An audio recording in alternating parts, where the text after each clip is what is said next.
right, let's transition into this. Well, let's do this. Welcome, everybody, to the studio this evening. I'm so happy that you are here with me and ready to do some watercolor painting. Today, we are painting... Whoops, no, I got to get this right. Today, we are painting this, which is a box of Christmas ornaments. And I love all of the colors. I think it looks like a lot that's there, but I think this is something we can tackle in an hour and a half and come up with something that's really nice and presentable. I don't know what to say at the end. Here's my drawing of it, and I'm just going to jump right in. Actually, first I'm going to say hello to Sudike and to Kenya, and I believe Liza was out there too. And now I'm going to jump in. I've got a sheet of Arches watercolor paper here. Like I said, everything is pre-drawn. ZC is here. Hello, hello.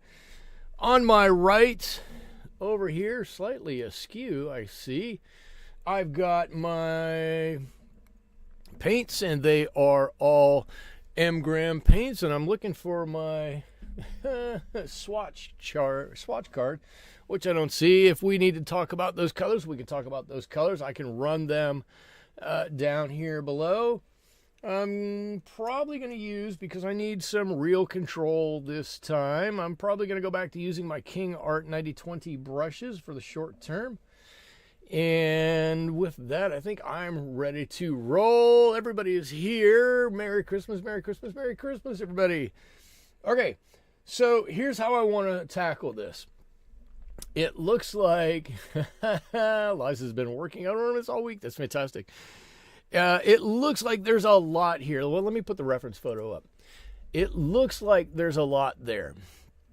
But when you break it down, right, let's take all of the decoration off the individual balls, right? Let's just think of them as balls.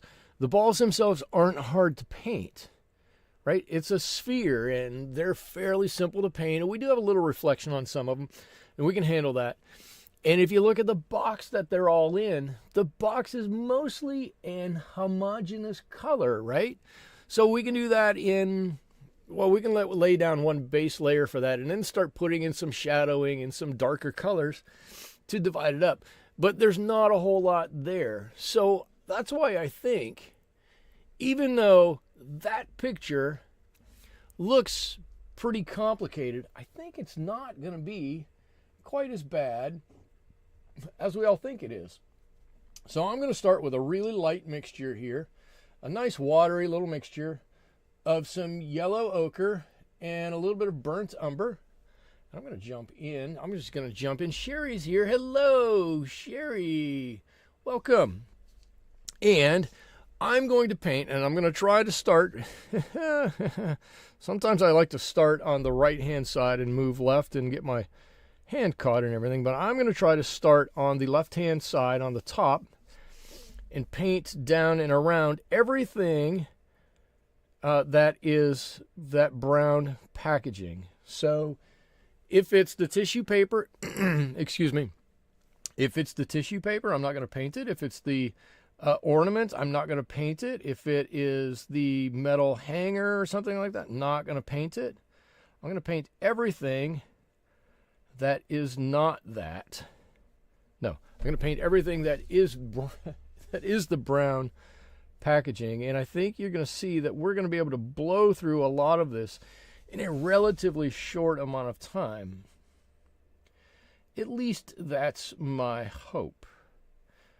And while we're doing that, I'm going to regale you all with stories and happenings of things that I have done over the past week. And you're always so nice to indulge me and to listen. Unfortunately, I didn't do a lot this week. There's a lot going on at my work this week. I say that a lot, but we've got about, I don't know, 30 customers that are moving locations this weekend. It's a lot of work for us, and it's a lot of upheaval for our customers. And so my team and I have been spending some extra time and giving them some extra care to make sure they get to their new location. and or get all settled in and everything. It's always a nice thing to do. If I know if I had to move my desk after having been at one location for a number of years, I would hope that somebody would take a little time and care to move me to a new location. So that's one of the things I preach to my team is have a little grace and understanding for those that we're moving. Let's see. I hope everybody has their Christmas plans or their holiday plans all set. I hope everybody's going to be able to where they want to. That's a big caveat, I guess I should throw out there. Be able to spend some time with the family or the appropriate family.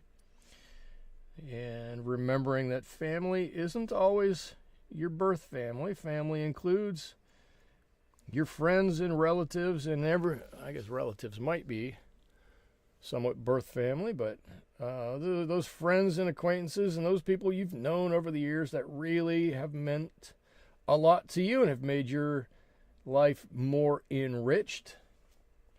So I don't want to leave any of those folks out.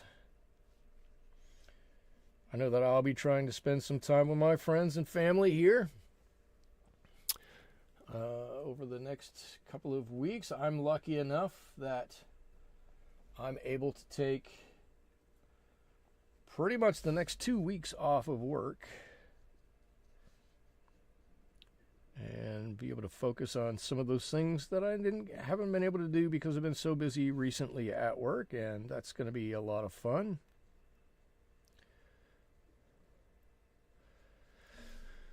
Let's see. Nope. Have to check things out with your son yet. Hoping we do as always, though. I hope you do too. I actually miss spending Christmas with my mother. She lives in Utah at the moment, and she comes here, or has come here the past several years for Thanksgiving, and then we spend the Christmas holiday with my mother-in-law, and so I kind of miss, excuse me, spending some of that time with my mother. It's always good and fun to catch up with her. I guess I kind of have to say that, don't I? Don't you have to say that about your mom? Liza says, "How nice." Enjoy. I'm hoping to do, actually, on my time off, I'm hoping to do a little hiking around here. We've got some really nice hiking areas here. You all know I live on the coast of California. And so we've got some coastal trails that are really nice and ones that I haven't been out on in quite a while. And if the weather stays the way it is, it's been a little windy, but I think today it got up to almost 70 here. So if it's going to stay nice and warm, then I'm definitely going to get out and do some hiking or some exploring anyways. We'll see what else is out there, what other troubles I can get into.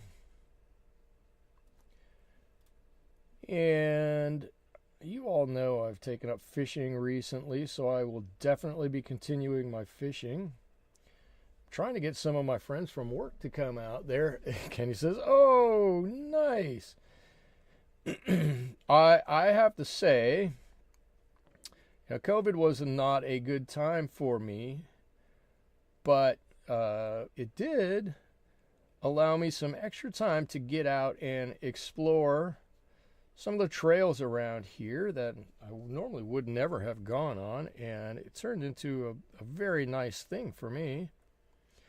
There's a trail just north of me, just north of the next town north, I guess I should say it that way. And I think I had taken the kids out there when they were really little, and we kind of went for a little walk for, not really very far. And there we go. Look, our box is almost done, and you know what? It almost looks like a box too. I went out there one day. I had my headphones on, and I went, I'm just going to walk from here to wherever I meet somebody. Whenever I meet somebody on the trail, I'm going to turn around and I'll walk back to my car, and I'll go home, and we'll call it good. And I just want to see how far I'm going to get. And as it turned out, I made it the whole length of the trail before I saw anybody, which was about 5 miles. And I've been going back to that trail ever since. It's a lovely trail. It literally is on the bluffs, about 30 feet above the Pacific Ocean, and you can see and smell and hear the ocean crashing below you, and it's really fantastic. Let's see. Cece says, oh, wait, Liza, I would love some 70-degree weather. Snow coming here tomorrow. I was talking with a friend of mine today from work, and he's going to Minneapolis over winter break, and I'm like, you're kind of nuts. You're going at the wrong time of year. And he, you know, basically admitted, yeah, this is a really tough time of a year to go to Minneapolis. But he goes because, you know, his friend lives there, or his brother lives there. Or I think his brother lives there. And he only sees him once a year. And he knows that he can always come back to California when he's done. I kind of agreed with him and said, I've been out here so long, I don't know if I could go back and live back in the snowier climes anymore. Let's see. ZC says, I used to love to fish. Haven't been in a long time. I was so happy when my wife bought me a fishing license and said, just go and enjoy yourself and, you know, see if there's any fish in that lake.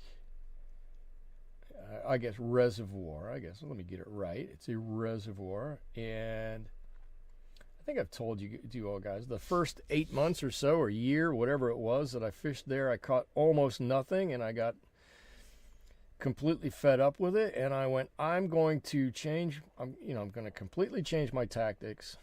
What I was doing was just fishing with all my old tackle that I had used for the past 40 years, and when I was younger, and it had drug around with me from the time I was probably 12 until now. And none of it was working right and anything. And I said, I'm not going to take it anymore. I'm going to figure this out. And I figured it out. And now other people who go and fish at that lake kind of come to me and go, hey, I see you're catching fish. What are you using? How are you catching them? And why can't I seem to catch fish at this lake? Was out on Sunday and caught about a dozen fish out there. I was pretty proud of that. I saw other people throwing a line in the water. I didn't see a lot of people catching a whole lot other than me. Let's see, Kenya, where do you live? Kenya lives in Michigan. Wait a minute, whoa. Kenya, what part of Michigan? I used to live in Michigan. So I used to live and work in West Michigan, but most of my family is, well, let's see. Half of my family is from the Detroit area, and the other half of my family is from the Flint area. I know they're not that far away. They're not that far apart. It's just enough. And then, for years, we used to go up across the straits. And we used to have a cabin up there. It's actually lovely up there in the summertime. So you live in the Detroit area.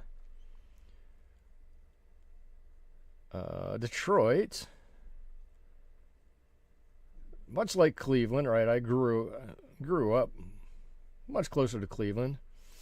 Went through a tough time and has come out of it a lot better. And Detroit, last time I was there, Detroit was quite lovely. Much better than it used to be. I remember driving in from Muskegon, Michigan, in Grand Rapids area, and getting off on the lodge on 96? Is that what it was? I don't know. I'm trying to remember the number, the freeway number, and it dumped you in a what was not the nicest part of town, and I'm like, holy cow. What am I doing here? Why? I'm trying to get to some different areas. Why do I have to get off here?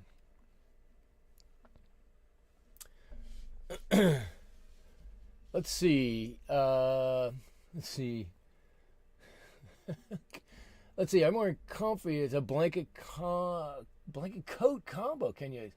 A blanket coat combo. Ooh, that does sound comfortable. Liza's wearing a comfy right now too. Comfy sounds nice. A bit too warm though. Yeah. Let's see. Sudik is in Illinois. Almost as cold. Hope your furnace gets fixed. Hope everybody's furnace gets fixed pretty soon.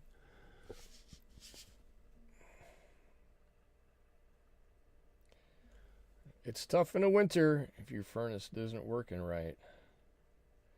It's really tough really quickly. So I hope if anybody's got a bum furnace that it gets fixed really quickly. I know I'm not reading anything right in order at the moment. I'm trying to get this section done. As soon as I'm done with this box, I'll pay more attention to everybody. But I'm just turning this and trying to get this on in a reasonable fashion. And no, the colors aren't exactly right. They aren't exactly matching. And I don't think that's going to matter in the long run.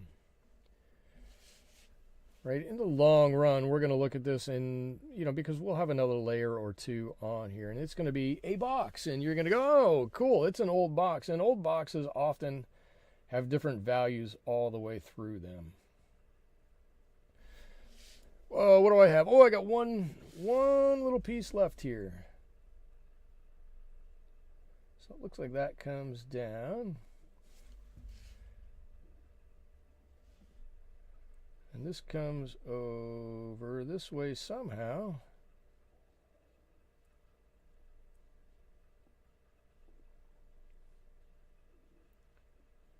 Perfect. Okay, cool. So, look at our box. All right. So, already if we didn't do a whole lot to this, we could already go, look, we've got a lot of this done already. Look, it looks like it's a box, and we haven't done all that much to it yet. So let's see, Kenya, how do you keep, wait a minute, Kenya's pipes are frozen. Wait a minute, Kenya, your pipes are frozen and you're in Detroit. That's not good. Let's see, Kenya, snow here tomorrow. Also, the furnace is out. Ooh, been waiting 6 days for repairs.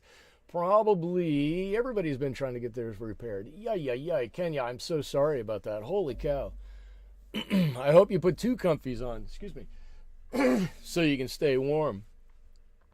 Oh, just dripping your pipes to keep them from freezing up. Just keep a little bit of water going through them, right? Let's see, my parents had friends that lived in Detroit. Aunt Jeanette and Uncle Bunker. I like that. Uncle Bunker. Eliza says, I hope you have live beanies to wear on your head. Or live. I hope you have warm beanies. I'm hoping it will be fixed tomorrow, Kenya says, before the snow. Let's hope so. I'm going to knock on wood. Somebody's going to do that. They sent out a tech Monday, but he doesn't know how to work on boilers. Holy cow. I will tell you, this pales in comparison. I'm not trying to have a comparison or anything, but when I was growing up, and I grew up on an old farm in rural Ohio, right? Not a lot of services around, and in the winter of 1976, I want to say, maybe 77, we had a blizzard that rolled through, and all of our power was out. All of everybody's power was out. We couldn't get any heating oil. We couldn't get anything to keep our house warm. So we literally, right, we had a big old farmhouse. So we literally went out and gathered as much firewood as we could from outside because it was a little tough. The wind was blowing, 50, 60 miles an hour. I was 6, 7, 8 years old, whatever I was, however old I was, not all that old. I'm not really able to go outside because I get blown over. But my brother and I and my mother, between us, we managed to get outside and get some firewood. And what we did was we took extra blankets and we literally nailed them into the door sills because our doorways didn't actually have doors in them. They were just a walkway, a way to get through. But we nailed blankets into the doors to keep the heat from going up to the second floor. And then we lit a fire in the fireplace, and that was all of our warmth because our fuel heater or whatever down below, what we needed our fuel oil for, obviously we didn't have any and it wasn't working. So we spent about 3 days living in one room and trying to keep the fire going. Well, this is a little sad part of the story. I remember waking up one morning and the goldfish that we had set outside had frozen, not outside, but set in that one room, but on the side of the room, had frozen solid in their bowl. Oh, it was so horrible. Horrible for me, not fun for the fish too, I'm sure. But then we got rescued eventually by one of the local farmers who had enough propane to keep his house warm, and he came over and picked us up and let us stay at his house. So that was really nice.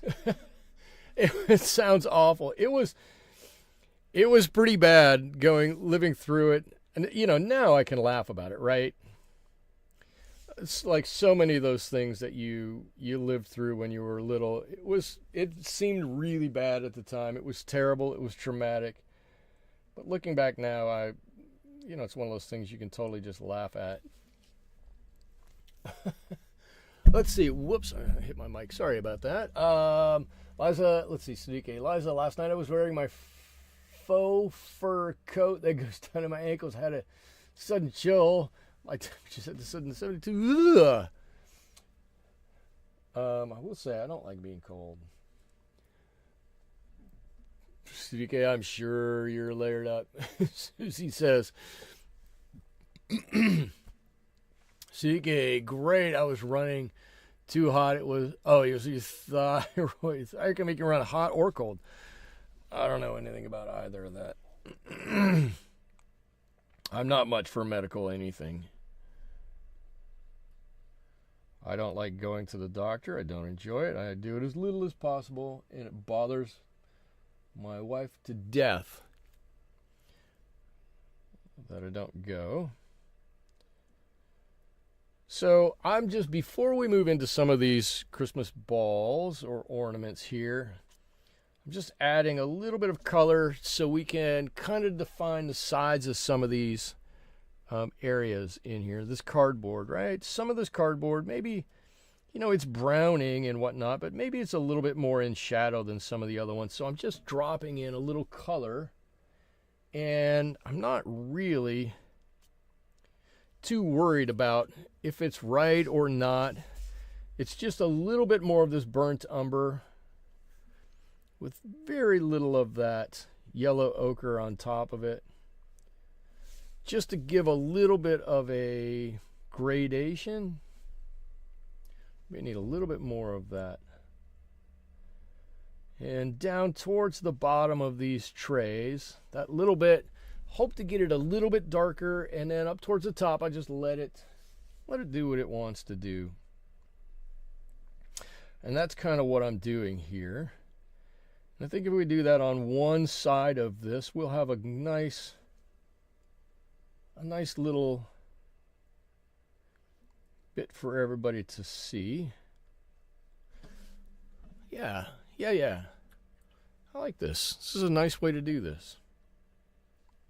It's a very nice way to do this. I can just keep doing this. As long as I keep doing it on this side, I can just keep right on rolling with this. And I really do think we're going to be able to get this done in a reasonable amount of time tonight.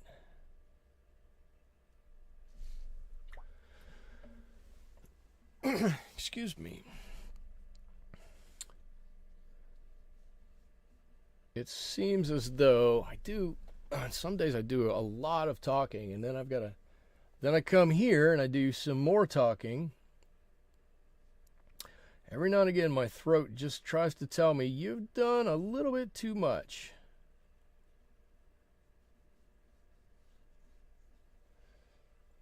All right, let's get some other color. Oh, I should say I have a report for everybody. How about this? This is very nice. One of the people that my team is moving today, one of the people at my work, we had stopped in to talk with that team a couple of weeks ago, and one of the women had talked about how she likes giraffes, and she had all these pictures of giraffes on her phone, right? And she had she's an artist of sorts, and she had done some drawings and some basic paintings of giraffes, and I kind of mentioned that we had painted one, and she was like, "Oh, let me see, can I see it?" I'm like, "Yeah, absolutely." So, anyways, I showed it to her, and she liked it, and everything is all well and good with that. So today, I'd taken it into work months ago, and I said, "Hey, if you ever see this woman again, make sure she gets this painting, because she likes these, and I want it to go to a good home. So I want somebody to be able to appreciate it." So I had given it to, what I call my lead, or not what I call, but what my work calls my lead, is the lead technician in my department. Well, today he knew he was going to run into her, so he took it up and gave it to her today. And I'm like, that's awesome, because she's probably all stressed out that she's got to move and everything like that. So I walked up there. I didn't know that I was going to run into her. And just asked around, "How's the move going? How's everybody treating you?" And she comes over and gives me this giant bear hug, and she goes, "I've already got a space marked out on my new cubicle where it's going to go," and everything like that. Makes me so happy when something that I've made can go to such a good home. Let's see. ZC says, "I have 5 aunts that were nurses. My mother was 3 months from graduating. Unfortunately, she lived in an area where my dad wanted her to, and she did." Oh, yeah. Kenya says, "I wouldn't have attempted this painting because it seems overly complicated, but you're making it doable by breaking it down." Oh, it's totally, I looked at it and I went, it looks complicated, but the second time I looked at it, and I went, it's mostly, we got a lot of brown, and it's an old package, and we can make that look. However, the only tough part are going to be the balls. And I go, there's spheres. We can do that. Let's see. ZC says, "Kenya, I thought it looked very complicated as well. This is going smoothly." Okay, let's see if we can break up some of that smoothness then. So I'm going to start painting a couple of these, and if I look at these, right, let me bring this up. Since we're all talking about it, here we go. If I look at this, I've got 1, 2, 3, 4, 5, 6, 7, 8, 9 of the 12 that basically are solid color balls with a little bit of white extra whatever you want to call it on. I don't know, flocking, white paint, some kind of white that goes on it, right? So it's 9 things that we can paint similarly. Okay, 3 of them are a little bit more complicated, and that's fine. But I'm going to start up here with this one, and I'm not gonna do any of the tissue paper that's in there quite yet. But I'm gonna do this, and you're gonna see how we're gonna do this, and this is pretty, I'm gonna knock on wood. This is pretty simple. Right, okay, cool. So I'm gonna pre-wet this because I want a lot of time to be able to move this paint around. And this, to me, this ball is going to be just Phthalo Green. You all know I love Phthalo Green, which I do. And I want to make sure I get it all the way out to the edges. Come on, give me a little bit more of that color. Now, the nice thing about this is if we make this really dark or if we make this really light, it doesn't matter, right? It's whatever that ball looks like to us. And if it's not even really round, which not all of mine made it into really roundness, what we can do is we can say, well, that's got a little bit of tissue paper on top of it, and that's what's making it look not quite so round.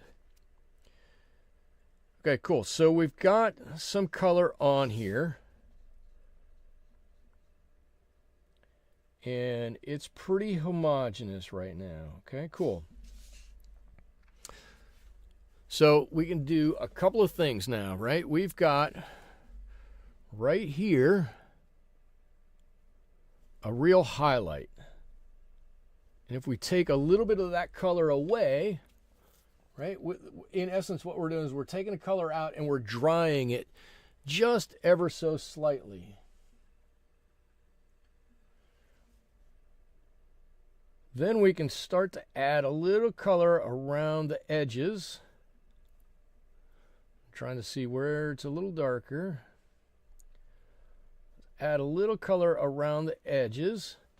And then we can just, with a mostly dry brush, you can see I'm patting my brush off here.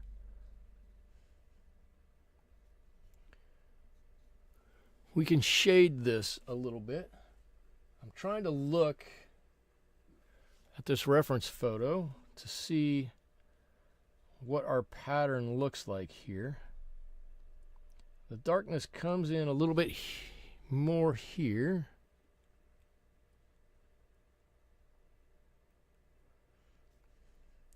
And we don't have to have this perfect right now because we can always come back and add another layer.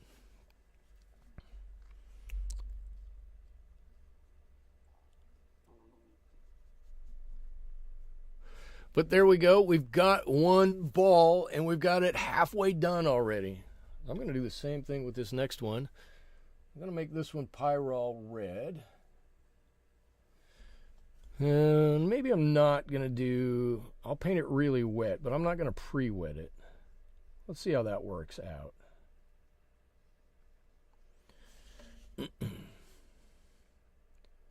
I'm basically going to do this the same way, only without pre-wetting. Right? Not going to paint the cap. Just paint everything else. Just throw some old color on here. Let's get it wet, get some color on there, and then we can figure out what we want to do with it. So right about here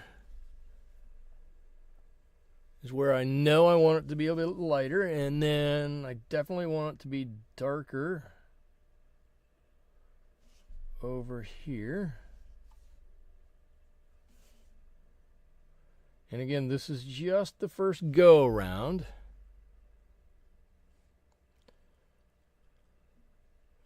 So if you're really maniacal like I am, if I were to do this on a, Saturday morning, Saturday afternoon, I just sit down and I'm listening to the radio and I'm going to paint this all on my own, I would probably do this in 7 or 8 layers, right? I would really take a lot of time to do this. But you don't need to spend forever to do this to make something that looks pretty nice. Right? We just have to make something that looks pretty round, and we're already got that going right there, right? Let's see. Liza, I've been mixed media the bulbs, and I've been painting. I've been using glitter pens. Glitter pen. I love glitter pens. So last week I used glitter, and I ended up with glitter on everything. I ended up with glitter everywhere when I went to clean up. I couldn't get rid of it. I washed my rinse water like 3 times to get rid of my glitter. Glitter's fun, but holy cow.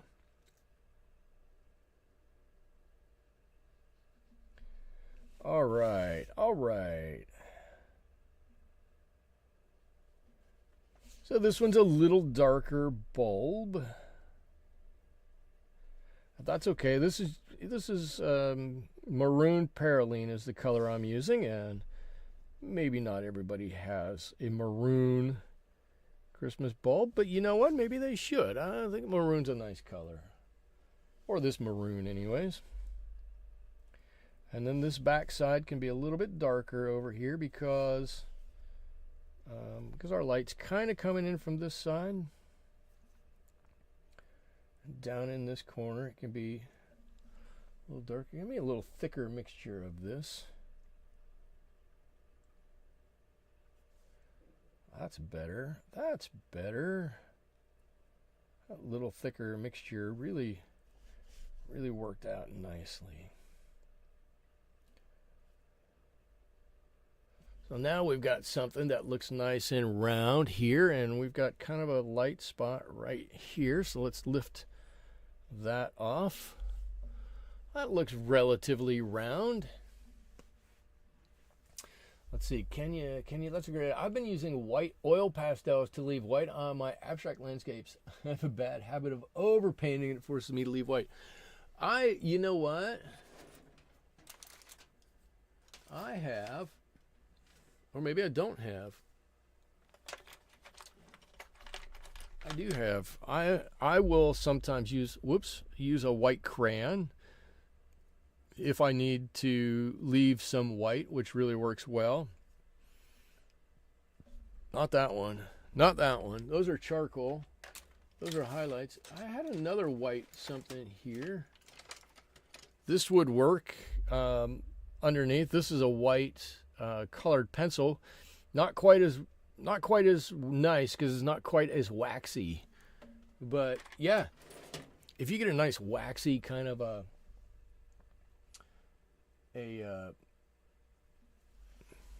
pen or pencil or marker, not marker, I guess, but you get something that's nice and waxy, you can really leave a nice trail of white wherever you go. And then but it's always got to be white. It's really hard to get over top of. That's the only downside of that. Three ornaments down. Let's see, Eliza says you need a gel pen. I don't like my gel pens. I like the gel pens, but I don't like the gel pens. I don't think the gel pens always, well, for me, they don't always want to work quite like I want them to work. That's always bothered me. I'm like, I just want you to write like a ballpoint pen would on any other piece of paper, and they don't always do that. But when they do work, they do leave a nice white line. Okay, all right. So, look at that beautiful orange ball. I'm just going to touch that down. I just want to pull off a little bit of paint. I don't need to pull all of it off, but just a bit of it. And I'm going to darken this in here, and if I can get just a tiny touch of red in there, which will might have been a little too much. Give me a little bit of that purple. There we go. That's a little better.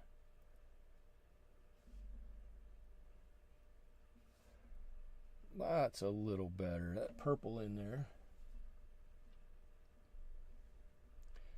I'm going to dab that on and hope to make that look round.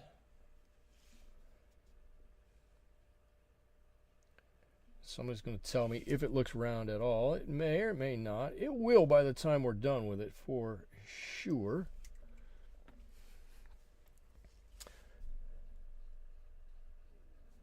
Who uses the jelly uniball?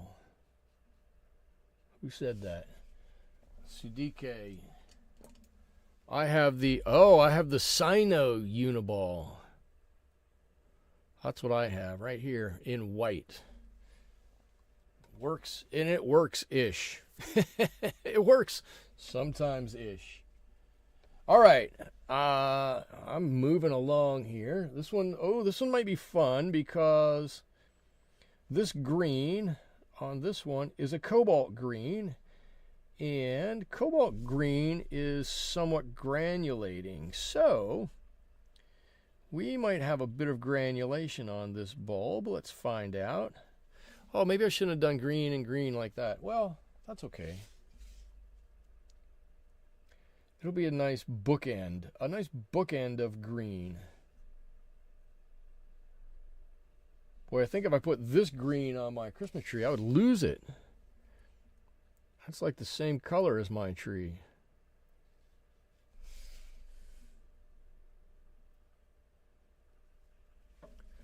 That's exactly the same color as my tree. Sino uniball. Look, yeah. Whoop, come on, focus, focus. S-I-G-N-O. Uniball. Do I need to, come on, focus in there. Is that focused? But that's what it says. I've had that pen for a long time, and I don't know anything about it. I got it from Amazon, I know that. That's about all I know about it.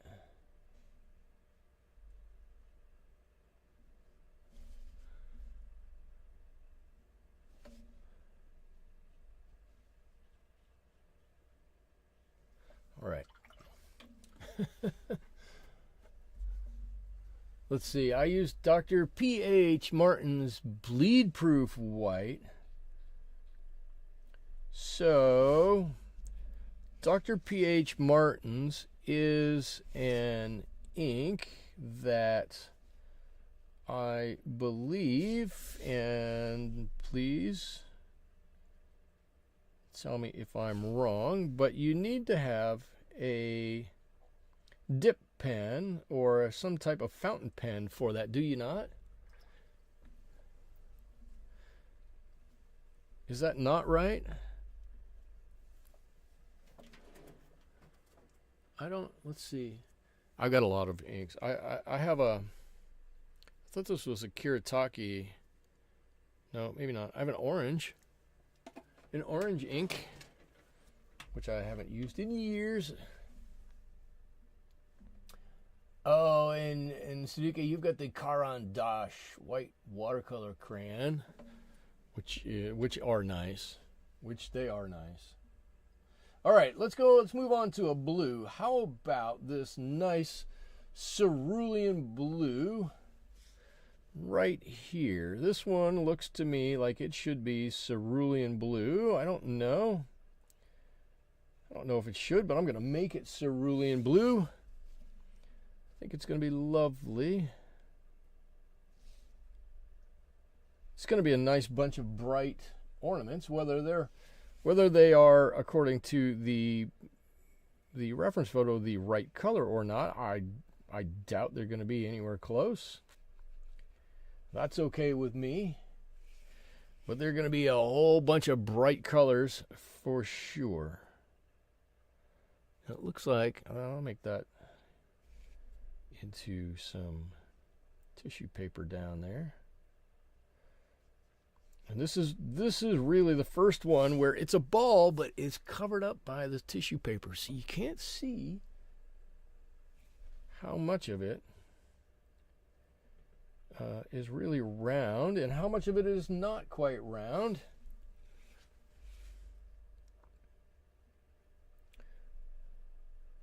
And I think that's kind of what makes some of it fun, right? That's our challenge in this one, is to keep it looking roundish, which we're going to be able to do with flying colors. Part of the trick of it is to make that inside look roundish right here. And if we can get that looking roundish, I think we're going to be good to go. Let's see. Yeah, we already got the white spot right in the center right there. All right. How about a pink one right next to it? Looks like cerulean to me. Wait, what did I say it was? That is cerulean blue. Did I say cobalt blue? I know that's cobalt green, but cobalt blue, yes, that's cerulean blue I used. Don't I get it wrong?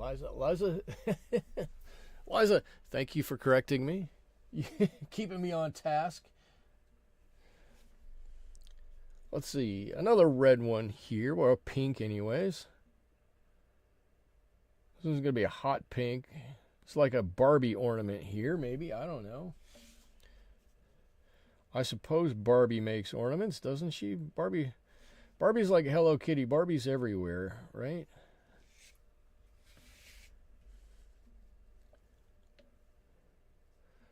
Come on, let's get this color in here. There we go. I didn't pre-wet this, so I want to move quickly because I know that this Quiacridone Rose, which is what this color is, will leave a tide line relatively quickly. So if we don't work fairly fast with it, it'll come back to bite us. Liza, you have 7 Barbie ornaments? Yeah, see? Barbie's everywhere. Barbie is just like Hello Kitty. Man, I'll tell you what, every time I go into a store, I can't help but see Hello Kitty stuff. I'm like, I don't know when that happened, but Hello Kitty has waffle irons and refrigerators and all kinds of stuff I never would have thought about. Of course, every school kind of device you need, anything for school. We went to World Market. Hello Kitty has a whole section at World Market. I was like, holy cow. Liza. Susie says, wow, 7 Barbie ornaments. That's okay. That's all right. I'm all for it, right? Why not?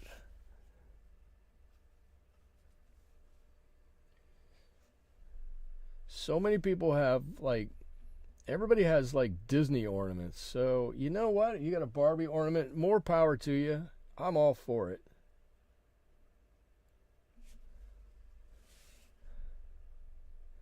And I'm just putting a little bit of dark around some of the outside areas here to make that look a little rounder. And of course, we got that little light spot right in the middle here. So we'll just take a little bit of that color out. All right, and so we had a little bit of a line on this one, but we can musk that up a little bit, and we'll come back with a second layer and really fix that up. We've got some darkening, some shadowing to do in some of these. Okay, so what other colors do I have? Let's do a brighter yellow one here. I'm going to use this Gamboge over here. I love the color Gamboge. So it's a nice warm yellow. Right? Maybe you put this on here and it's maybe reminiscent of a fire or something. Just some, maybe not the embers, but the flames in a fire. Let's look beautiful. Plus, it's a wonderful pop of color against the green on your tree. Just trying to make up a few stories here about it.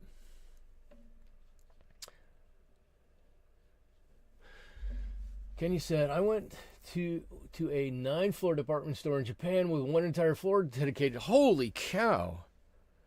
Yes. So 2 things. Wow, a 9-story department store. I guess there you have to build up quite a bit more, as property is at much more of a premium than it is here. And then Hello Kitty is on an entire floor. Holy cow. I'm telling you, that cat is everywhere. She is everywhere.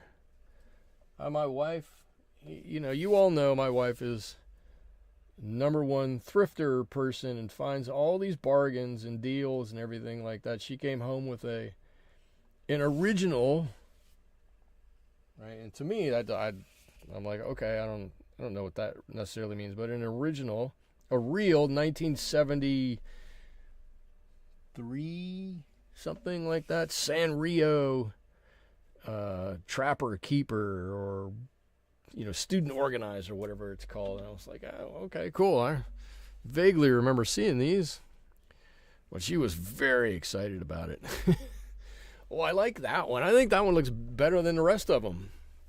We're getting good at it. Okay, so we got one more solid color one, which is this one. Oh, how many more colors do I have over here? I was going to say we should do another. Well, let's do another red one, right? Let's do Alizarin Crimson. We haven't done Alizarin Crimson, and there are a lot of red bulbs at Christmas time. Everybody loves red at Christmas time, so we'll just have an extra red bulb here.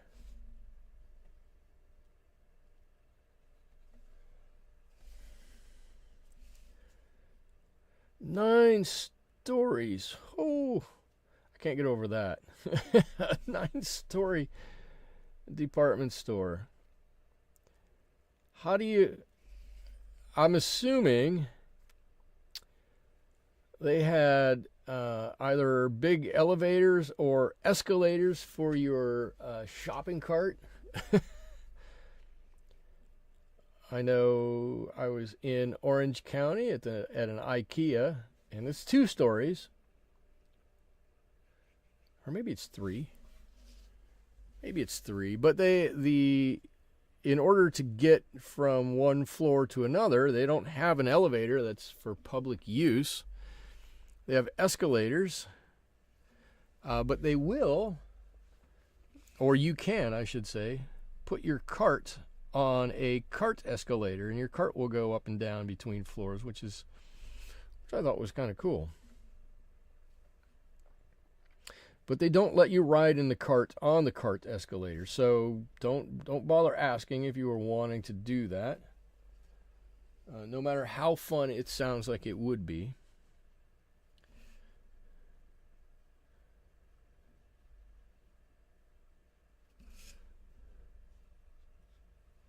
All right. Look at this one. We're going to do a little smoothing out of our colors here. So a little blending out of some colors.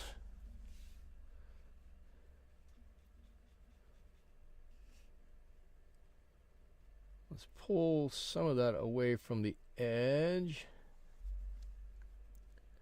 Make sure we got that nice light spot right in the middle. Okay, that one's looking good. Okay, so now we've got a couple of other ones. Costa Mesa IKEA is my favorite. Port Native. I think that's what it was. KBNWV. KB, are you in West Virginia? I think that's the one I was at. It was in Costa Mesa. It's fantastic. It really is nice. I do like it.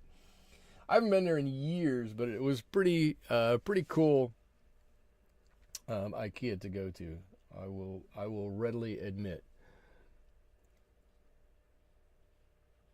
All right, and this one's going to be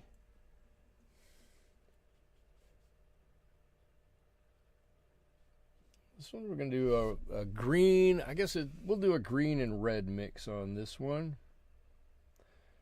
Maybe throw a little bit of yellow in there.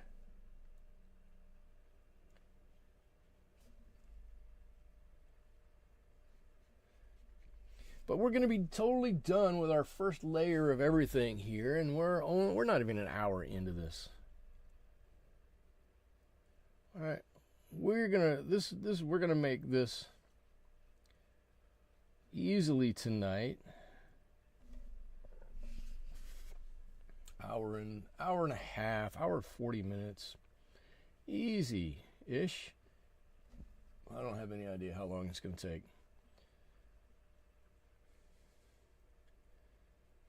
I know you guys probably aren't as worried about the length of time.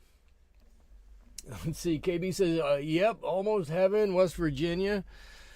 I know that reference. I am a big John Denver fan. I love John Denver. I can play that song on my ukulele. I learned it. Who was I telling? I was telling somebody I worked with. When I grew up, I had a record player that sat in the living room, and underneath we had, basically we had 4 records underneath, right? My brother and I could have gotten our own record. Well, I couldn't have got a record. I didn't have a record player, but my brother had a record player. But downstairs, where the rest of the records were, we had basically 4 records. 2 of them were John Denver, and 2 of them were Rod Stewart. So that's what I grew up on. I'm very familiar with John Denver. I love John Denver. Let's see. We got Spiegel's catalog and read it for a month. Susie, wait a minute. Wait, what are we talking about? Barbie, everything. Yes, it's always a guessing game what to keep and what to pass along. Right. I don't remember the board game. How did I miss that? Wait, somebody had a board game. A Barbie board game. Holy cow. Liza says, Kenya, how's the food in Japan? I would imagine the food in Japan is amazing. This is interesting. Yeah, when it comes to Japanese doing American food, mayo on pizza and plain yogurt in donuts. Okay. I'll pass on that. But I bet the Japanese food, as Japanese food, was pretty amazing. They have some pretty amazing food in their culture.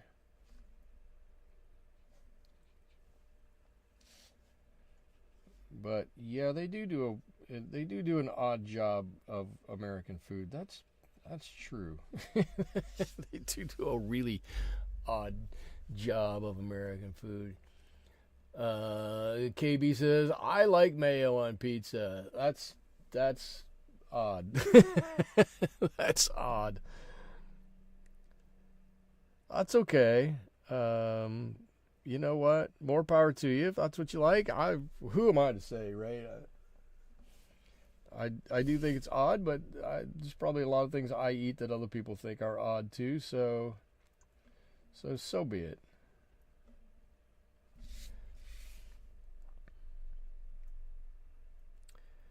All right. Getting some nice color on here.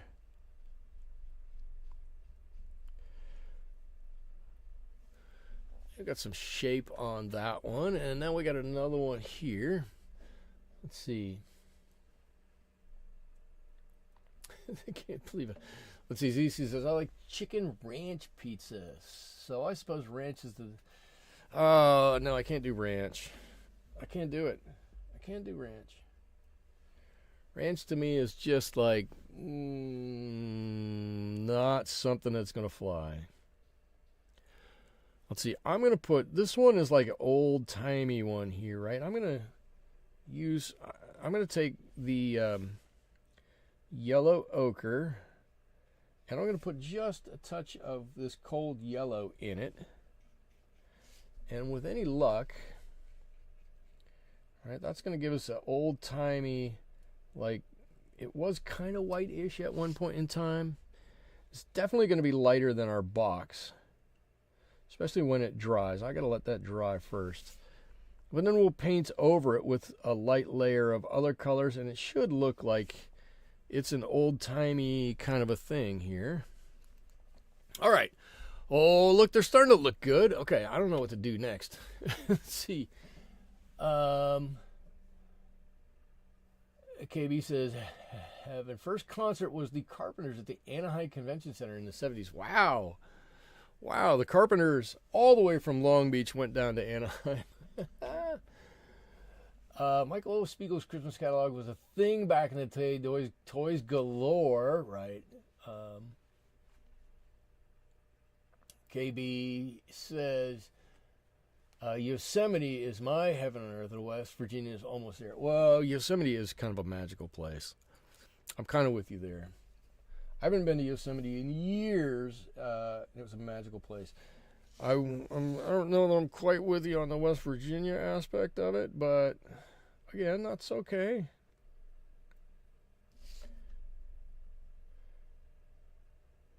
I should say, I'll be transparent here, and if any of them are watching now or in replay, don't don't crucify me. I have some relatives or step relatives. I don't know exactly how that plays out in West Virginia, and they're super nice. I mean, super nice people. So I'm not going to say anything about that, but it was funny. First time I met them, they live in a trailer, which is fine, right? But their trailer is located below a cliff where their house used to be. I'm like, why aren't you living in the house? Well, the cliffside started to erode, and they're not allowed to live in their house. They had to move out, so they put a trailer on their property, which happened to be below their house. And I'm like, does anybody other than me see the problem with this? It just seemed like that was not going to end well. ZC, lucky you. What does ZC get there? First concert, Chris Christopherson. Wow. All right, that is a good one. My first concert. Do you want to know what my first concert was? I'm hoping you're going to say no. Sherry, you used to get the Sears catalog, and that was a big part of Christmas. For me, that was a big part of Christmas. I would go through the Sears catalog and circle what I wanted so my parents could see it. Yeah, for me, the Sears catalog will always be a big Christmas thing. Kenny the Ramones, my favorite movie will always be Rock and Roll High School.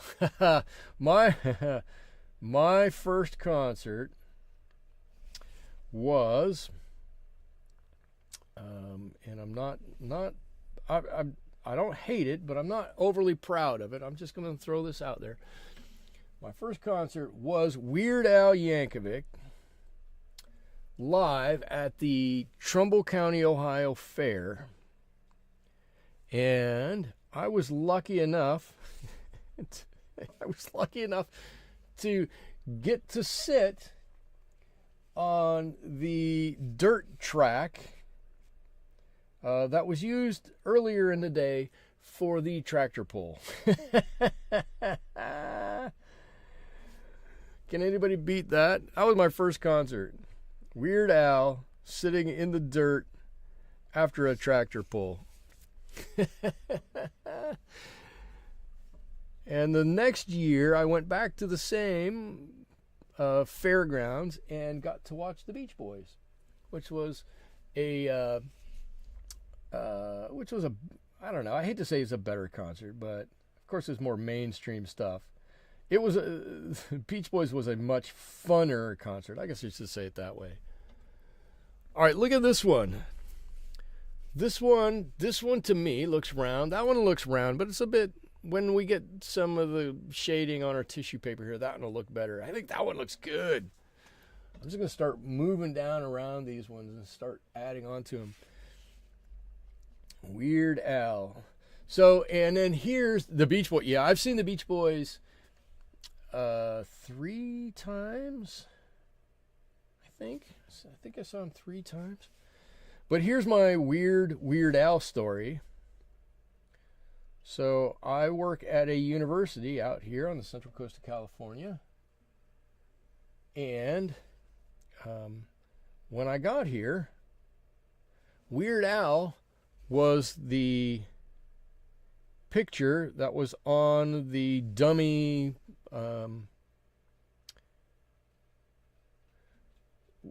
ID card. And I'm like, what? Why do you guys have Weird Al on the... yeah, Weird Al in Ohio, yeah.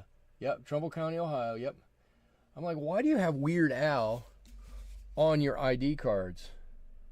Well, come to find out, Weird Al went to school where I work. That's his alma mater. So for years, there was a lot of Weird Al stuff all around campus. It's been pulled back a little bit now, but there was a lot of it all around campus. And if you go to our Performing Arts Center, or a big showcase area where big headline acts come and whatnot, all of the acts can sign the back wall in the theater, right? There are thousands of names and signatures back there. Right in the middle, in about a 3-foot by 3-foot area, Weird Al's signature. He signed it larger than life. So that's my Weird Al claim to fame there. Which really isn't much of a claim to fame.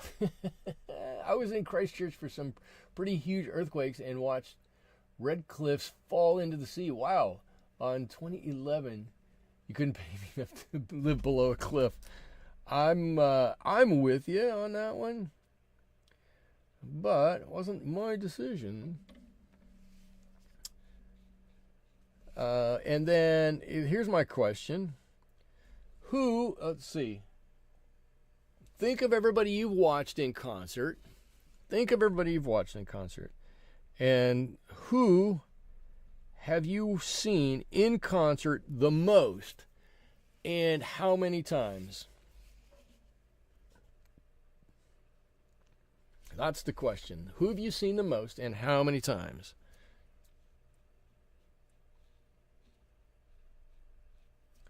I have my answer. My answer might shock you a little bit.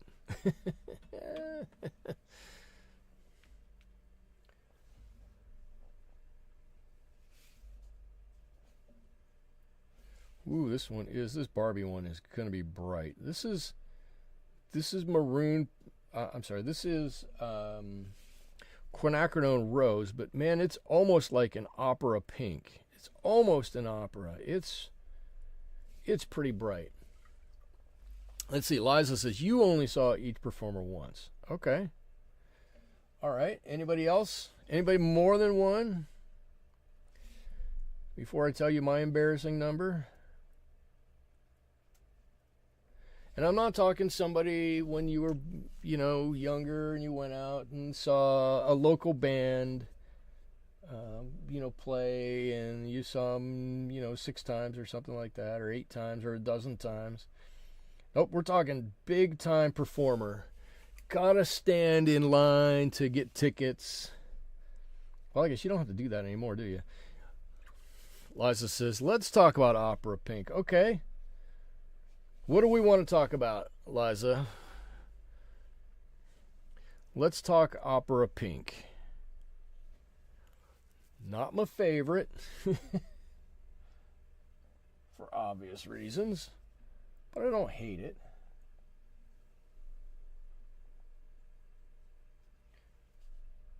What do we want to talk about with Opera Pink? While everybody's coming up with a number, everybody's busily counting. You saw, KB, you saw Boston twice. I would have liked to have seen Boston. I don't think I've seen any city bands, right? I have seen a state band because I saw Kansas once.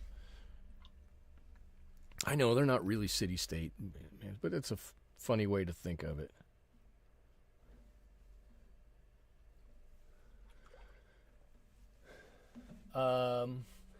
If you don't use Opera Pink right, it will neon you out. Even if you do, it will. Opera Pink is crazy. All right, here's my number. You ready? Let's see. Anybody want to take a guess? Anybody want to take a guess at how many times I've seen or who the artist might be? And I'll give you a hint. The artist is not rock and roll.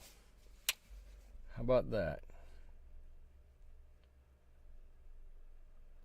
Does anybody want to take a guess? This might be pretty funny. I use Winsor and Newton Permanent Rose in place of Opera. And is it a little less intense, brilliant? It very well may be. I will say I don't have I have some, but as a general rule, I don't have any Winsor & Newton colors, right? I have like an old Cotman, Winsor & Newton Cotman kit. I have a regular old cake pan Winsor & Newton thing, but I haven't used it in years. It's just a brand I never really got into using. Not Garth Brooks. Not 4 times. More than 4 times. Not Garth Brooks.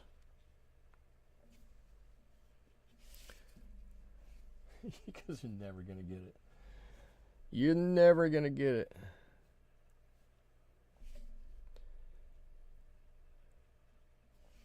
I'll just tell you. I've seen Jimmy Buffett, the late great Jimmy Buffett. I've seen Jimmy 8 times. 8 times. And it was fantastic every time.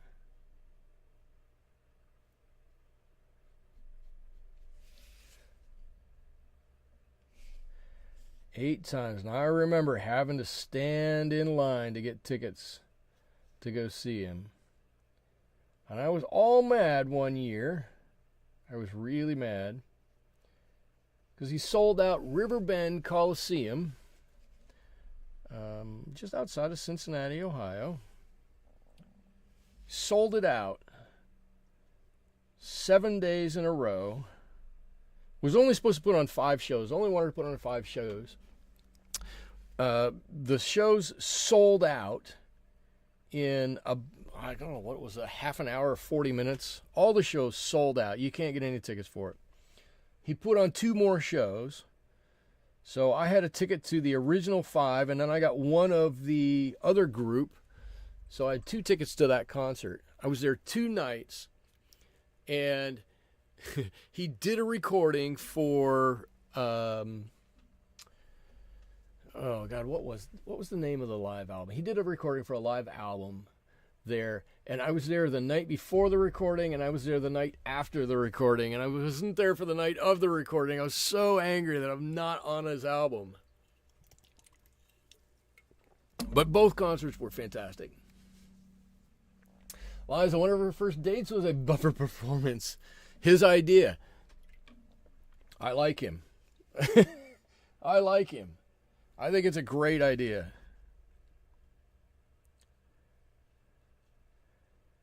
Did you guys dress up?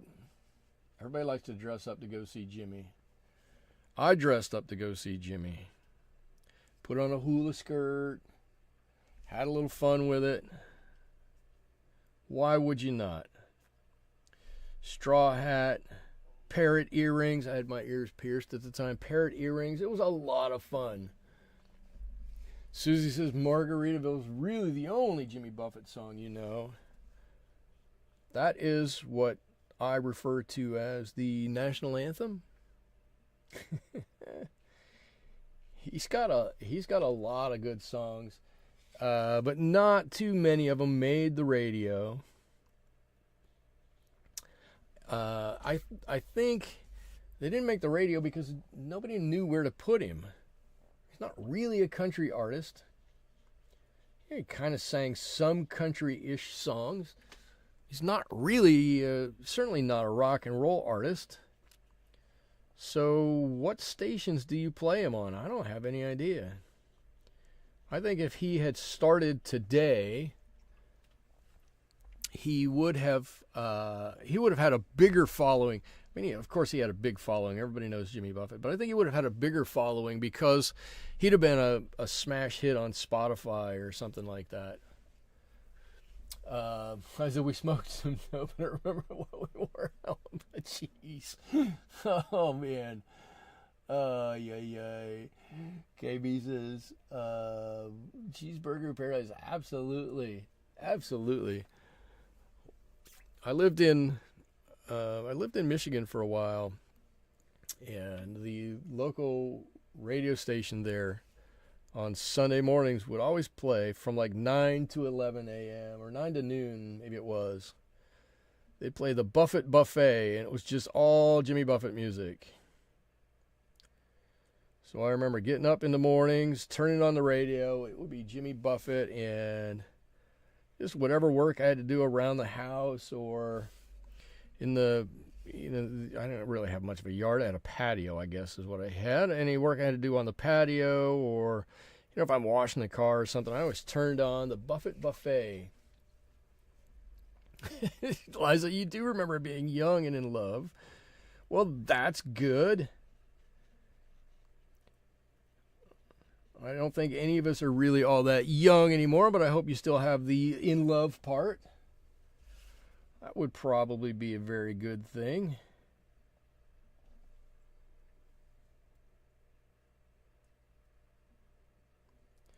Let's see. That might allow us to see some of the neck of this. Are any of these looking like bulbs? I'm kind of worrying here a little bit. Some of them are. Okay, so we've got some. We just have some real darkening to do around these. That'll be good. Come Monday, Son of a Sailor. Two of my faves. I did a Florida Parrot Head in the 80s. Cool. I think one of my favorite songs is One Particular Harbor. But always in the summer, if I'm driving home, and my drive home is not that long, but if it's been a long day or something like that, I just turn on Jimmy Buffett, and I'm smiling by the time I get home. And I've got my youngest listening to Jimmy Buffett's Christmas album, so that's always a good thing. That always puts a smile on our face when we're driving around. The Jimmy Buffett Christmas song. Of course, he sings Mele Kalikimaka. And he sings Christmas in Alabama or something. I don't remember. What's the name of that one? It's got a lot of good songs. Hey, Natalie is here. Hello. Welcome. I'm glad you can make it. You're right on time.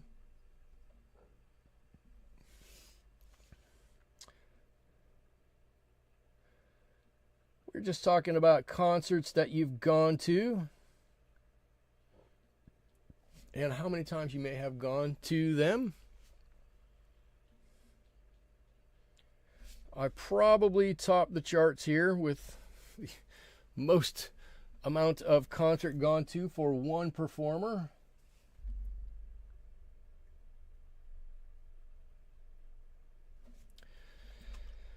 All right, what do we got? Let's do this.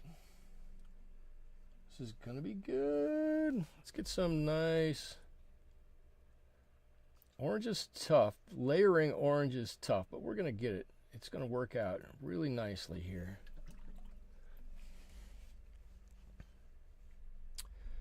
Liza says, that's sweet. That's the way it should be, right? Right? We can all grow up. We can all grow old. But let's kind of not forget about those things that got us to where we are. And if one of those is, you know, being in love with your significant other, let's not forget about that, right? That's kind of an important thing. Sherry says, we were snowmobiling once and stopped at a motel in the middle of nowhere and went inside to get warm. Captain Hook and the Medicine Show was playing. Wow. Wow. Captain Hook. So one of the things my youngest and I do when a song comes on the radio is we always yell out who it is, right? We try to beat the other to naming who's on there, and I'm always waiting for England Dan and John Ford Coley to come on. Does anybody? Oh, I'm off. Why doesn't somebody tell me I'm off the side? Does anybody remember England Dan and John Ford Coley? I actually got an England Dan and John Ford Coley album, not an album, of 45 from Burger King at one point in time. Does anybody remember getting records from Burger King? How about that one? That one should really take you back. Natalie just bought tickets to James Taylor. Wow. James Taylor. God, I haven't thought of James Taylor in a long time. I'm jealous. I like James Taylor.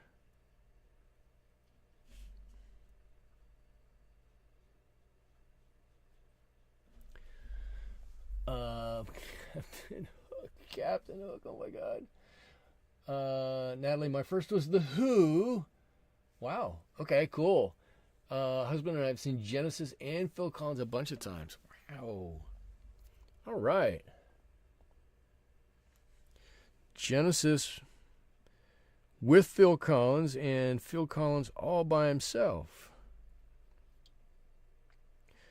Hey, is Phil still with us, or did Phil pass? I'm trying to remember. I think he either passed or he's not healthy. Something like that, right? Is that right? Am I remembering that right? James is on tour in 2025. My wife just went down to Inglewood to see Billy Joel in concert. How about that? Billy Joel. She said it was an absolutely unbelievably good concert, too. Said he put on such a good show. She was totally shocked. Let's see. Let's make this red up here too. I'm gonna be. This might be look a little garish here when we're done, but I'm gonna make this red up here.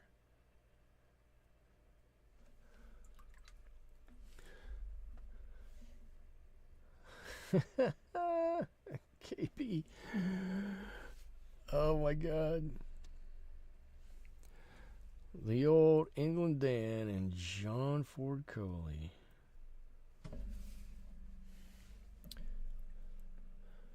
Paul Simon would be a good one. Absolutely. All right, cool. So we've got some balls here, right? Some Christmas balls, and they're mostly in a good shape, and they mostly look like they're packaged. What I want to do, before we get any further, before I forget about it, is I want to start putting some color to our tissue paper that's in here. And I'm going to use a bit of blue. I'm going to use ultramarine because, I don't know why, just because. And I'm going to put a little bit of neutral tint with that. All right, and remember our M-gram neutral tint is awfully purplish, right? So it kind of has a natural, I mean, it's a neutral, right? That's why they call it that. But it has a natural look to it when you put it in there for a shadow. So while I'm waiting for these balls to dry out, and we need to put a little extra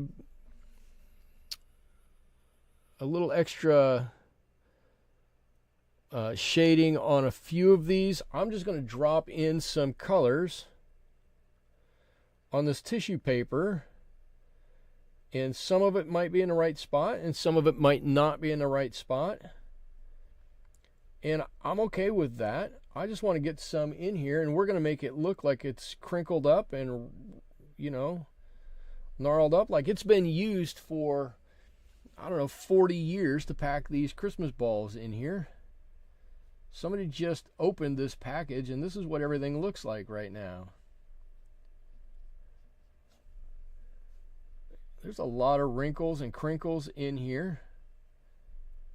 I don't think we need to be too precise about what some of this looks like, but we do need to get some basic color in here. And I think if we get a little bit more of this color in here, it's going to help the balls actually look a little bit better.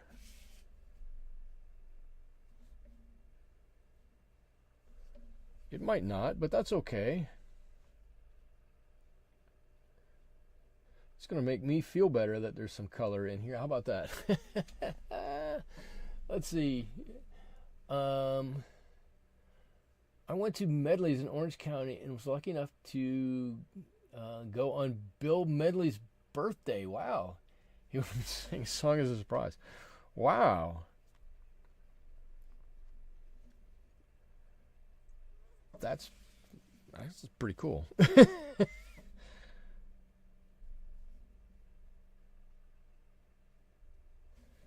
All right, you can see I'm not really paying super attention to how all of this is supposed to look. But if I grab a few shapes and not highlight them but low light them, it's really going to show that there's something going on here, and that's as much as anything what's important here.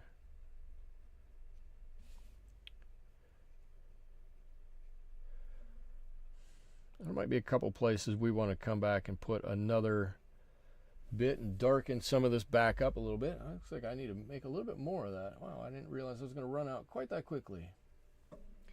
Okay. There we are. Let's see, we got one here and a little bit here. That's dark, a little spot. The only thing I'm trying to remember as I do this is I can't paint over what is in essence the silver ends of these, the connectors, right? That's the only thing I really can't go over. If I paint over that, then I'm in trouble. Everything else is mostly fixable. And then, you know, this has been bunched up and jumbled up for, 50 years, like I said. There's a lot of craggle in here. Does it look like it's bunched up and crunched up and crinkled up? I think it does.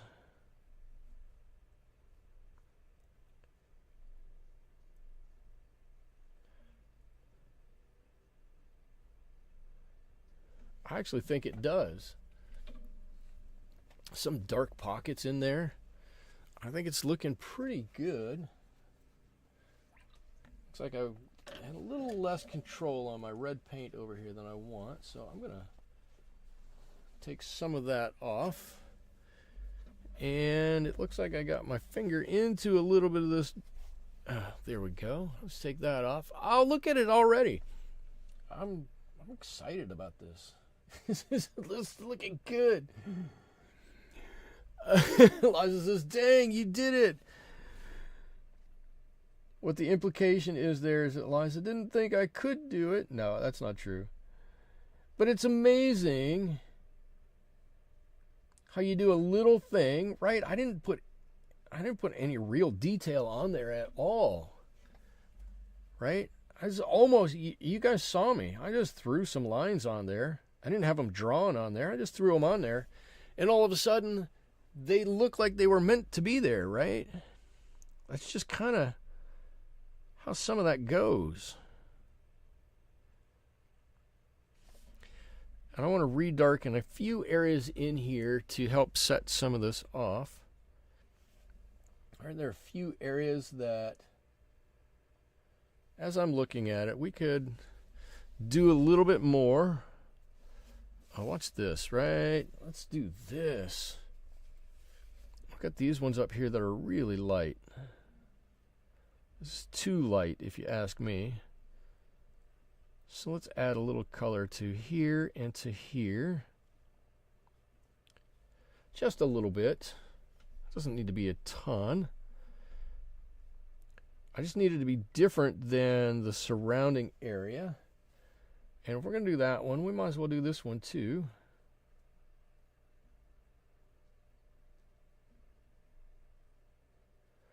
Cool. And by painting these individual shapes like this, right, I'm really, in essence, I'm doing some positive painting, but I'm doing some negative painting too, right?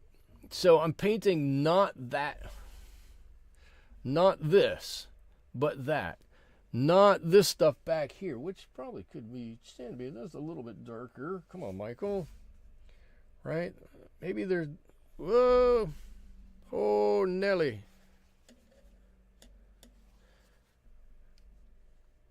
Right? Maybe this could stand to be just a little darker back here. Maybe I should wait for it to dry. I'll just wait for that to dry. Right? But we can totally, however we want to, change the whole feel of this just by adding a little color here and there. Right? And like I said, it doesn't have to be a lot. But I'm going to paint this piece, and I'm going to make sure not to paint that piece. And all of a sudden, now it's two pieces. And I'm going to paint this piece. And make sure that when I come out here to the end, I don't go into that piece over there. All of a sudden, now I've got two pieces. Two sections, maybe. Let's say it that way. There we go. There we go. Shoot. I don't know. This probably... This probably should be a little darker down here. And this is where you can really get in and adjust these values, right? These little flaps that are on here. I don't know that they're the most important thing, but they're cool to have on there.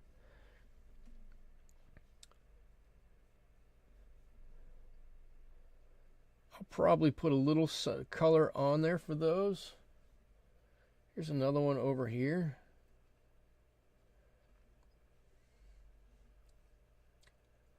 Let's pull that color all the way across. Zoom. And a little bit more down on the bottom. Again, this is nothing spectacular, right? A little bit of burnt umber. A little bit of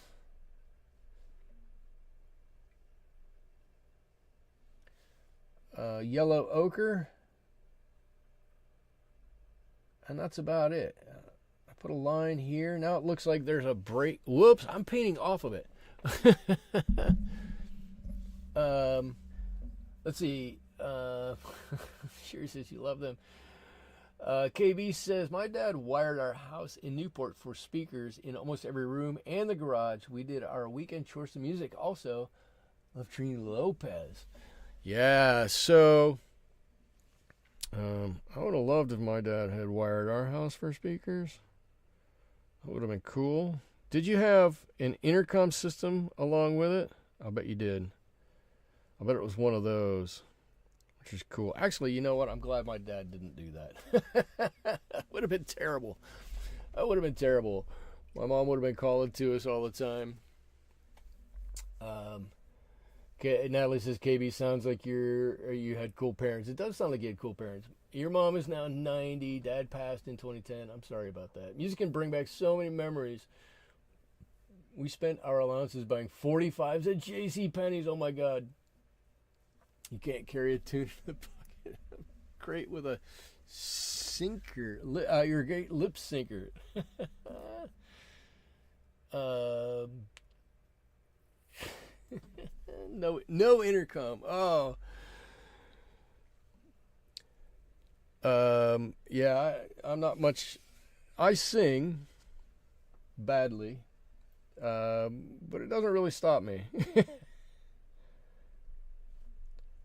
I sing in the car, and my kids look at me like, what on God's green earth are you doing? You should not be singing. And I go, I don't care. I'm enjoying the music. That's what really counts. Right? Just relax. All right, cool. I have to tell you, with very little work here, very little work. How much time did I spend on this carton? Not, relatively speaking, not that much time. I think the carton looks fantastic. It's got a feel to it. You know why it has a feel to it? I'll tell you exactly why this carton has a cool feel to it. Because we have this very gentle graduated wash that starts at the top and goes down. It gets a little darker. It gets a little darker as we go down, right? There's a little shadow on this side of that container. There's a little shadow over here. Makes it a little bit darker, sets it off a little bit. It almost looks like, right, the deeper you go in here, the more shadow there is. But there's not much to it, right? And if you look at our reference photo, and let me pull this up here a minute. I'm sorry, I'm having a lot of fun here. If you look at this reference photo, you can just very subtly pick out the differences in colors between all of those squares in that carton, right? Some of them have a little more yellow, some of them have a little more brown, some of them have a little bit more gray or a little bit more blue in there. But you can see that, but you don't recognize it necessarily unless you draw your attention to it. Your eyes just tell you that's kind of the way it is. And when you look at what we have here, it's very subtly some differences in color that make all of these shapes. And now when you look at it, you know, hey, there's something here. There's a square here. There's something to this container, right? That makes it a little different. It's not a solid color the entire way. There's something to it. And that's what makes it cool. It makes it look interesting. Is it right? Probably not. The shadow lines are a bit odd. Yeah, that's okay. Honestly, to me, that's totally okay. Because I think it looks neat. Let's see, I'm going to do this. You know what? I'm not going to do that. I'm going to do this. I'm going to take a little bit of this red. And then I'm going to put red over here. On my old one here. This should look old-timey. I'm going to red on this side. Come on, this was Pyrrol Red.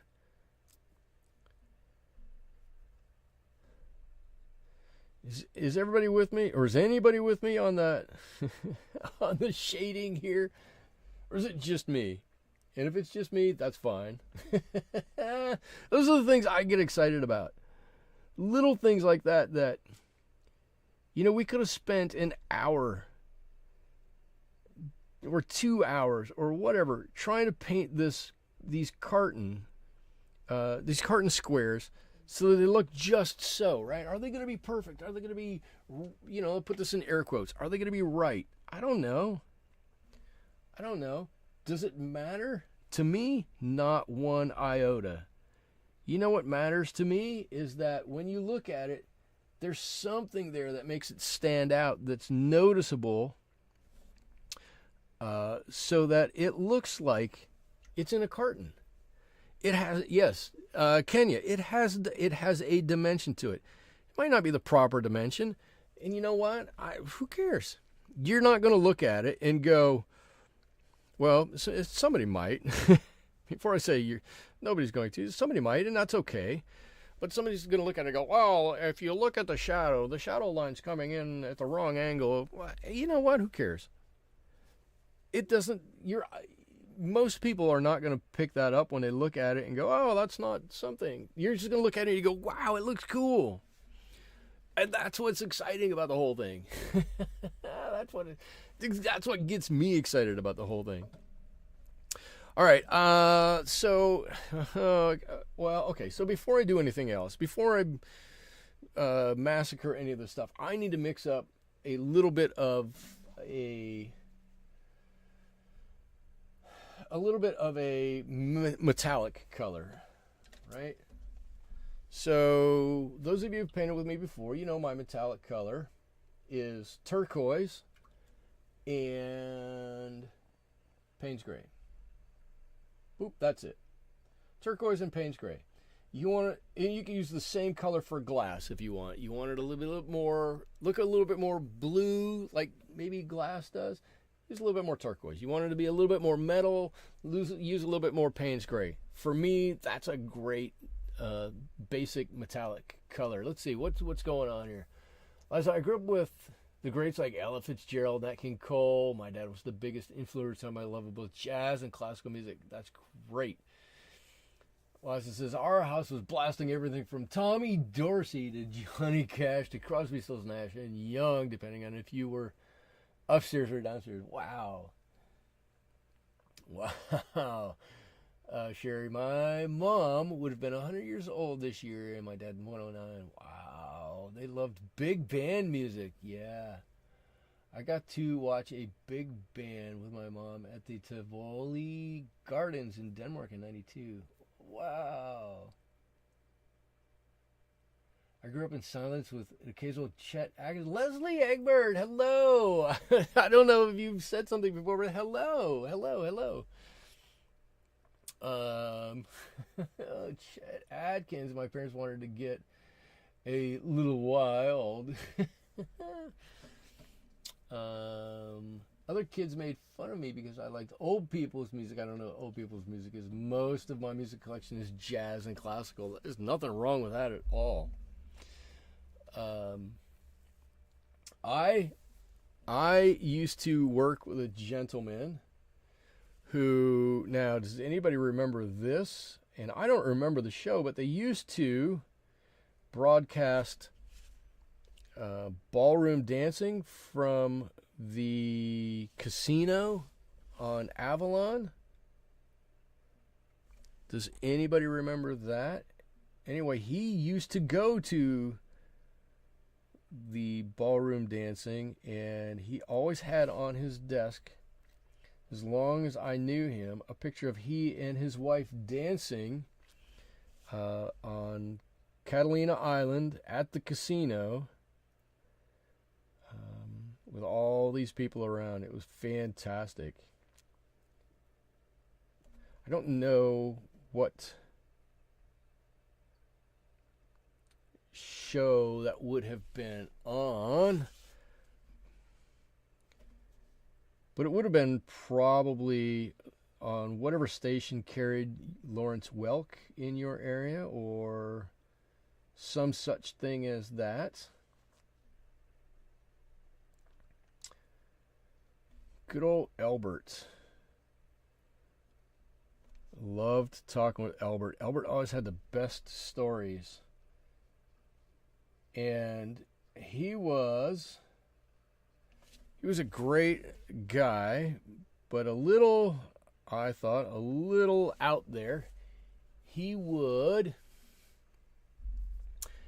would take his dinghy from Long Beach, his 12-foot dinghy, and a 6-horsepower motor, and set it across the straits and power that little boat all the way out to Catalina Island all by himself.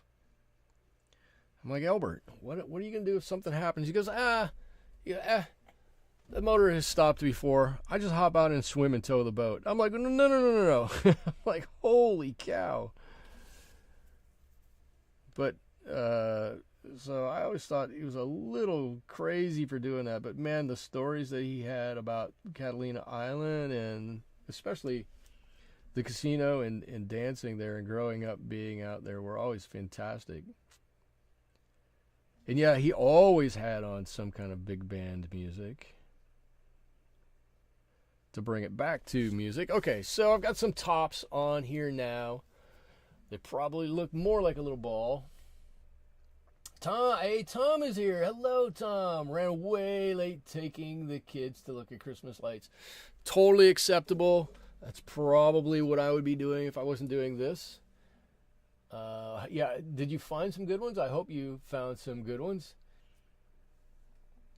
Leslie just crashed your conversation with your silence bomb. No, Leslie, you're fine. 20, and KB say 26 miles across the sea. Santa Catalina is waiting for me. So I told y'all I can't sing. I try, but it's terrible. Okay, so I'm waiting for these tops to dry. We're going to put a little something on there. Got a few little things to finish up here, like this red bit. Still wet. Never mind. We'll finish that up in just a second. I can drop down here and increase the intensity of this a little bit. This will, maybe we'll mix a little green in there and gray this down a little bit. And this should help give us a little bit more dimension on this little ball here. Could probably throw in a little purple in this, but I think for our purposes, we'll get away with doing it this way. Yes, Tracy and Dana and Uncle 60. That's true. I just saw Tracy's YouTube channel, and it didn't look like there were any updates on it recently. So I hope she's doing okay. I'm just gonna throw it out there. I'm sure she's doing okay. She's just busy with the holidays.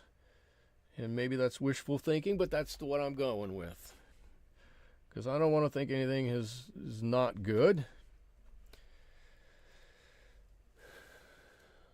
I don't know. This one we need to do something with this one here. We really got to do something with this.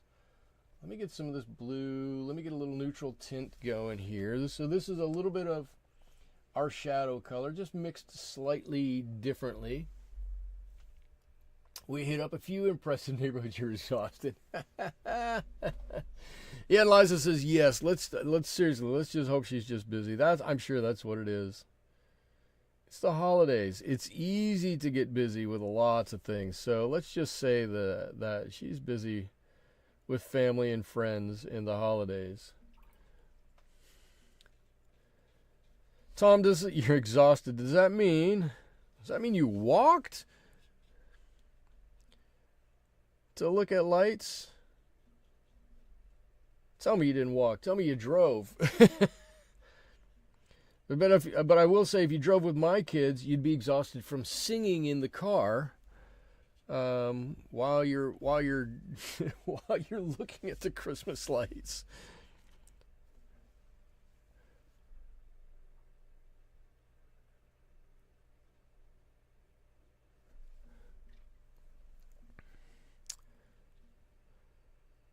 Did I tell you my family went to the Christmas market up the road. Did I talk about that?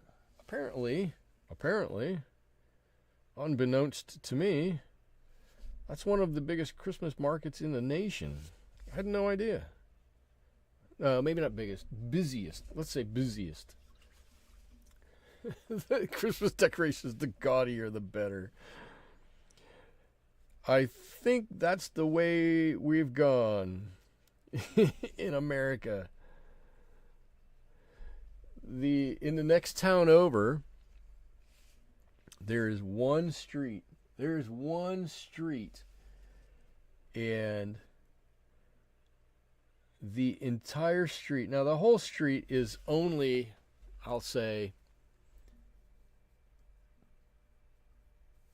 12 houses long. But everybody on that street is just cuckoo crazy with their decorations. The one family left up their 40-foot tall skeleton from Halloween and just dressed it in a Santa suit. And that's just the start of what they did, because they literally have a truck that's parked in their driveway that is covered, literally covered in light. You can't drive it. It's just all lights all over the car. That's it. Just on their truck alone, there have to be 10,000 lights or something like that. It's unbelievable. Went from work right to lights. It was a long day. Yeah, there you go. We did walk one block, but we used the sleigh for the rest of the night. Cool. Christmas with the cranks. Kenya says, Sunike, we couldn't find the tree topper, so we used a mini skeleton with a pink cowboy hat and a fairy light lasso for the topper. I think that's fantastic. Susie, your neighborhood is one of those dressed up skeletons. That's funny. I grew up having I have no idea where I got it, but I would raise all kinds of stink. But I had a Sylvester the Cat tree topper. How about that one? Sylvester the Cat. I don't know where it came from. I don't know why it's there or why it was there. I don't know where I ever got it, but it was a Sylvester the Cat tree topper, and we had it on our tree for years and years and years. When I went home to Ohio last year, I got it. I saved it. I recovered it. So I have it. But I got outvoted and it didn't make my tree this year. I thought it would have been perfect, but I got outvoted 3-1. I still think the 3 were wrong.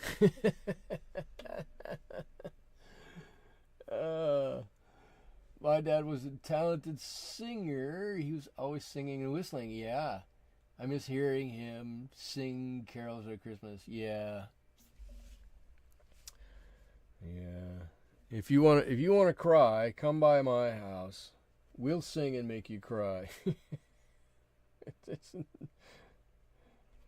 You'll definitely cry hearing us.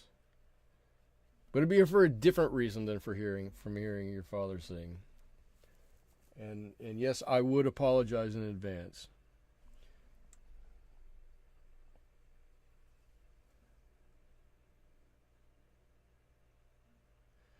All right, look, we are quickly closing in on this. Does anyone get a live tree? No, because nobody can afford them.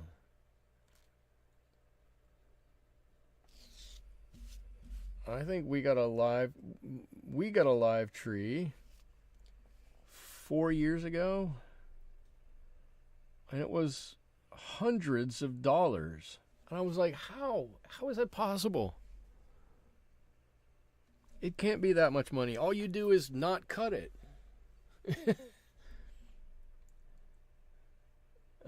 Let's see. When I do a tree, I do the real ones, but I've not done a tree farm thing.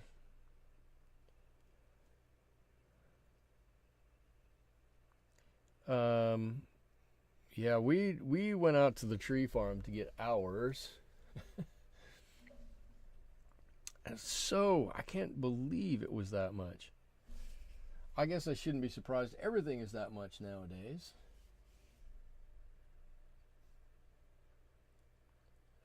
So I don't know why I was surprised. I got one year I got a 7-foot tree. My Siamese cat took it down. I'm sorry. That's the joy of pet ownership, that right? We have a relatively new cat. The cat's name is Cowboy. And no, we don't have a live tree. We have a plastic tree. But what Cowboy does is he'll walk along like do do do do do do do, and then run over to the tree, grab one ornament, and then run away. So we're missing random ornaments from our tree. But he doesn't try to get in the tree though.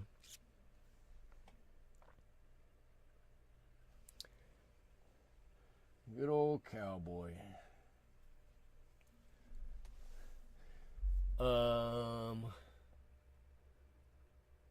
Let's see. When we lived in upstate New York, we always took the kids to hunt for our own tree. Yep. Probably lots of trees to choose from in upstate New York. It's a pretty tree populous area. In fact, you could say it's tremendous. Boom, boom, boom. Let's see. So the first year I had my boxer, I got a Charlie Brown tabletop tree from the dollar store. I have one of those. I took it to my office at work. I said, we're going to decorate for Christmas, and I'm going to start. And I put one of the dollar store trees there, and everybody laughed. Liza, you got a fake tree at Walmart. That's great. I don't know where we got our fake tree, but yeah, we got one too. That's kind of the way it goes, I think, nowadays.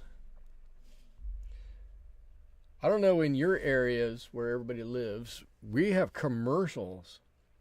The Christmas tree farmers have commercials on the radio saying, hey, don't buy a plastic tree from China, buy a real one from us. And they're really pushing to get people to not buy fake trees. Lots and lots of commercials asking people not to buy fake Christmas trees.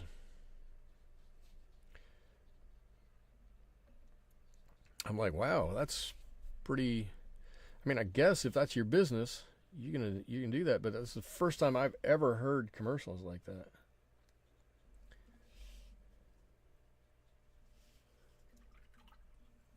You burn pine candles. Interesting. So we have a weird thing here. We don't participate in it. And tell me if anybody else has heard this anywhere else in the country. Here, we have the Pacific Ocean right here. They will open the beaches up for burning one day a year, or 2 days a year, maybe it is, but one weekend, basically. It'll be after Christmas. So you can take your Christmas tree at night to the beach, and you can light it on fire. So if you save your tree, if you get a live tree, I guess they would hope you don't do that with a plastic tree.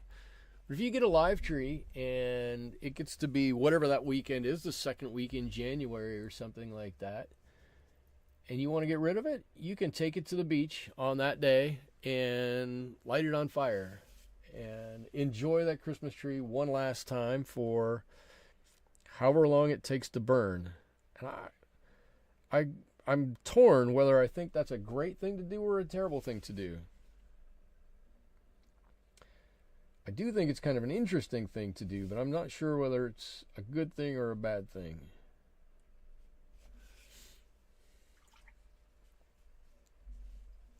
Natalie, you were happy to get a fake tree because you're allergic to the real ones. I would be happy to get a fake tree too. If I were allergic. And I'd probably have a lot of fake pine scent around my house. I'd be chock full of Yankee candles or something like that in order to get a little pine scent. Kenya says, yeah, I grew up in Southern California. We burned our trees on the beach. Okay, wow. That old tinsel burned with a lot of crackling and color. Interesting. Right? I obviously didn't grow up here. And to me, that's the strangest tradition of all. Is to go to the beach and burn your Christmas tree. But you'll go after that weekend, whatever that weekend is, and there'll be 50 Christmas trees or 60 Christmas trees out there all burned up. I'm like, I don't get it. Okay, cool. So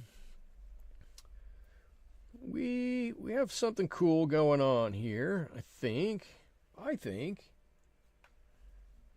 right, we could continue adding layer on layer and darkening. Like I said, I'd probably, if I were to do this on a Saturday morning or something like that, if I'm sitting down and just have the radio on or the TV on, I'd probably put 6 or 7 or 8 different coats of paint on this.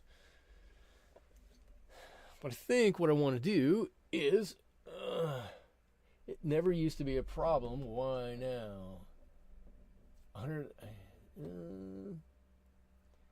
Liz, are you asking me? Let's see. This KB says the city of Newport Beach did that in the 70s. It was a big bonfire done by the fire department, cut down on house fires from dry out trees. Okay, well, that I get. That I totally get. And I can understand if that's why people do it. Did the people have to take their trees back with them? In Edmonton, the council picks up real trees and makes wood chips out of them. They do that here too. They do that here. Oh, you know what? Look, I forgot to paint this whole side here. So I do know that does happen here still. Because when we had one, they give you a day that they're going to come around and pick up your trees and whatnot. And if you have one, a real tree, you can put it out and they'll take it away for you.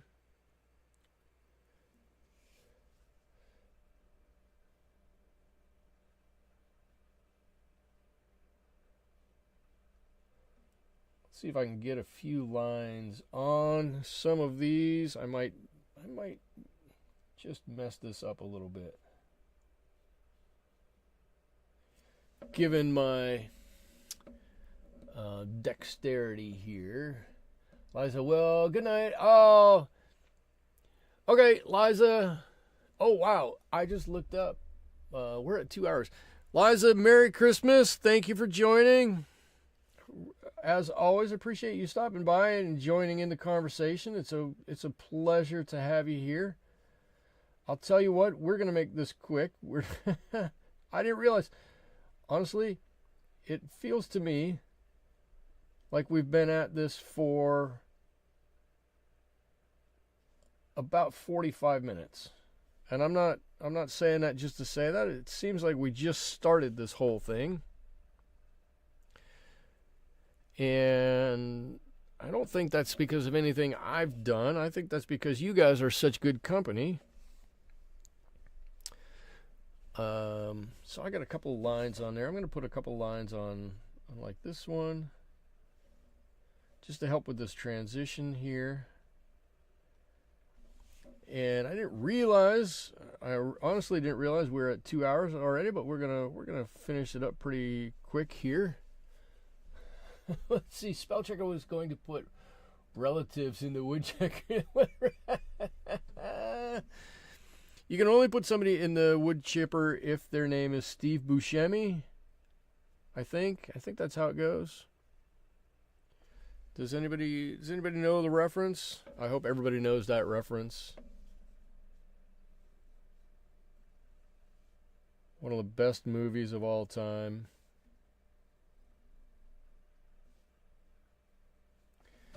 From from the wonderful movie Fargo.